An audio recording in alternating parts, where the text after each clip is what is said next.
Right, ladies and gentlemen, we move on with Muay Thai over 3 2-minute rounds of action. Would you welcome first into the red corner, representing Monitor's Gym, Lorenzo, LUISO.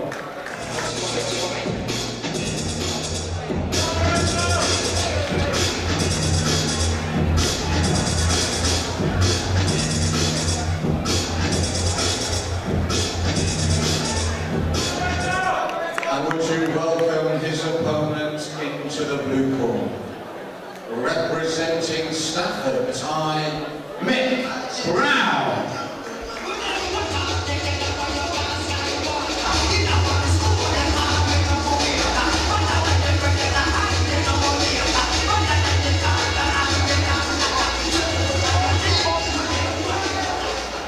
3 2-minute rounds of action. LUISO in the red, Brown in the blue.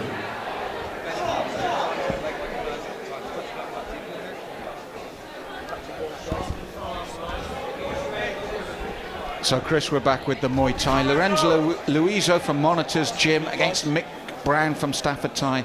The second matchup for these two camps tonight after the opening bout.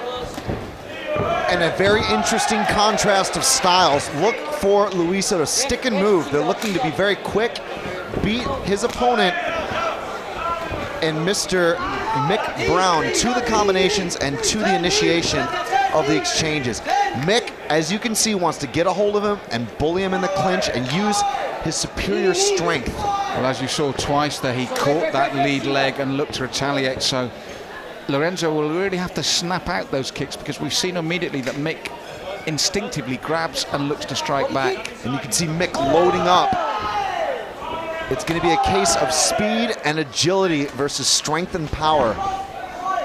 And that, to me, makes this fight very interesting. Well, just as you said that, there was a superb slip and move from Lorenzo as Mike planted his feet. And as we can see here, as you rightly said, everything is being thrown with power from Mick Brown. But what it takes away from you is a certain level of mobility. And would you look at the way that LUISO pivots out of the corner, that was a masterful maneuver.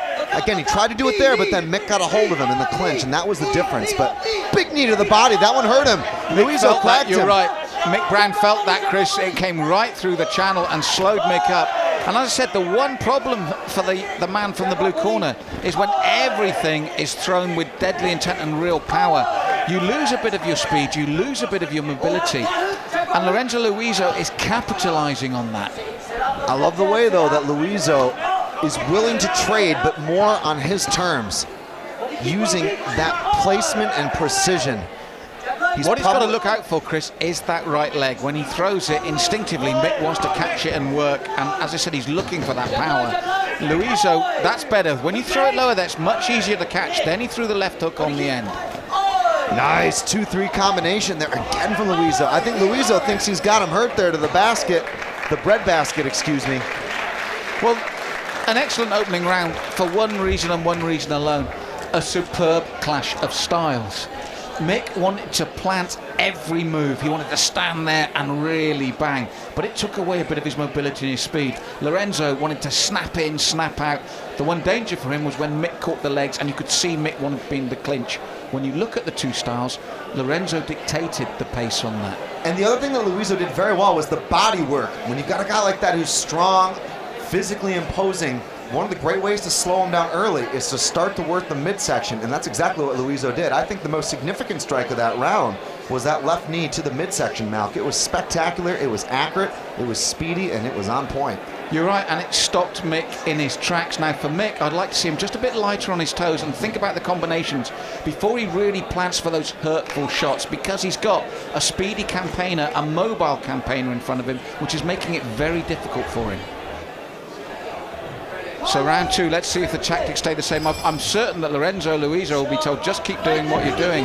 Mick, as I said, you can see he's tough, he's strong, and he walks forward. He really wants to plant those shots. And again, it's that right leg. Now, the way Lorenzo got away with it in the end of the first round was to just chop it lower. The one thing I liked about LUISO is that he'll show the right hand and then pull it back see what the reaction is from Mick, and then let it go. The body shots are really the ones that are troubling Mick. He's got a chin of iron, but when the body shots come in, you can see him tuck up hard. And Mick Brown is being overwhelmed here by the younger, faster athlete in LUISO. But these two fighters certainly have not been in any way a disappointment with the differences in approach. No, this is the thing that's made this bout, is those differences. Now Mick, as I said, it looks like you can throw shots to his head all day long, but the ones that have really troubled him are the ones to the midsection. It looks like he's got less than 5% body fat on him as well. That guy is a unit, man. But right now, Lorenzo looking exceptional. I think he's just in the zone, you know, he's in the flow state right now. And that can be a scary thing. Well, the first thing that's happened to Mick, as you've noticed, even though his feet are still planted, he stopped walking forward. In the first round, he walked forward, he wanted to engage. Now, Mick, you can see, is actually thinking, what is Lorenzo going to throw next? And that's the problem for him. He's trying to second guess his opponent rather than focus on his own work now. That's because of the range of his opponent's work. And again, he's saying come forward, but he's not even trying to work now. He's walking forward and being caught, and Lorenzo, as you said, is in the zone. He's happy with what's going on, and this time the leg wasn't caught. That for me is a defining moment in this round. The fact that he threw that leg midsection again, and there wasn't even an attempt to catch it. And it was a single kick. It wasn't set up by anything. But LUISO also very patient right now. You notice, though, despite the fact that he's clearly worn Brown down to a degree, he's not rushing in, he's not getting greedy. He realizes that Mick still poses dangers. That's right, he's ready to go the 3 rounds. What he did here was he showed great variety and tenacity, but he changed tactics in the fact that he went forward to Mick this time. Mick had his feet planted, went to do the usual going forward, but was pushed back. So Lorenzo was working at his own pace, his own timing, and throwing such variety that Mick didn't know what to do next all of a sudden. And for me, the defining moment in that round was when the single shot was thrown and he didn't catch it this time. Well, you mentioned that Lorenzo has prepared for 3 rounds. We do go to a 3rd here tonight at the wonderful Packed Out Warrior Fight Nights.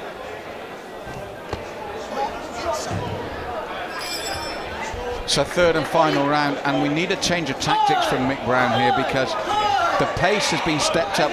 As we see so often in Muay Thai, Chris, when the fighters go up through the gears, and that's what Lorenzo LUISO has done so well here.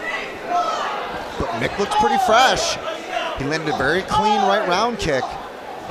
LUISO does not want to get boxed in here against the ropes. And he's calling Lorenzo on. I said he's as tough as they come. You feel he could pepper that head of Mick Brown and he'll walk through it.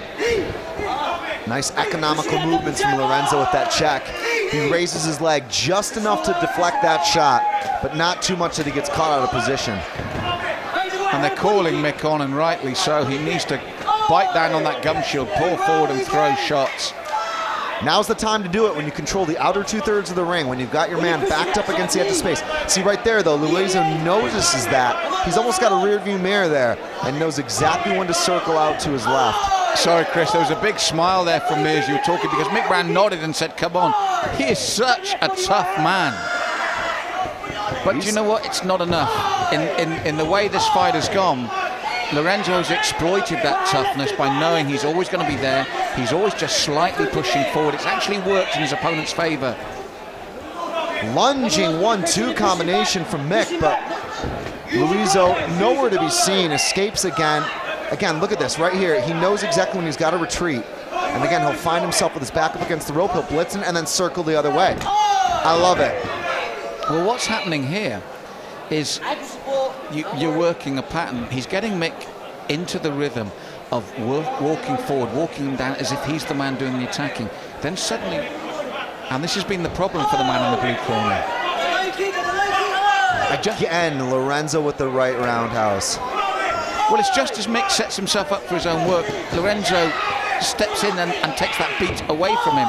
And now he's showboating almost with these jumping kicks and threatening the knee. I mean, it's really like a scene out of a video game when he throws those techniques, because he's kind of got these combinations so sussed out at this point. Everything has been sort of culminated, if you will, throughout this fight. The learning experience, the fight IQ, I think was just a little bit too much in this case and should be enough for a unanimous decision. We go to Mr. Malcolm Martin to make it all official.